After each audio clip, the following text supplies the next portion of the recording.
today I will show you how you can hide or reset post installation message on Helix Ultimate template. First I'll click here post installation messages. Now you can see that you have read all the message, but if I click on reset message, the message is still hidden. So now I will check the URL.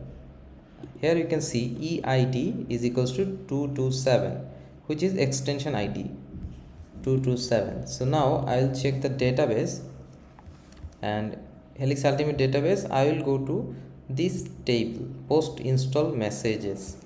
Here you can see there are 4 messages, but the extension ID is 241.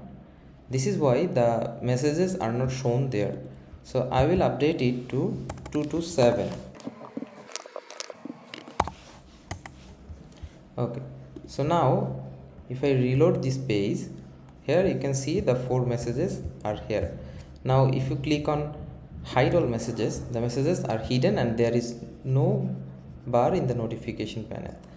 And now if you click on reset message, you can see all the messages again, and there is a notification that you have 400 messages.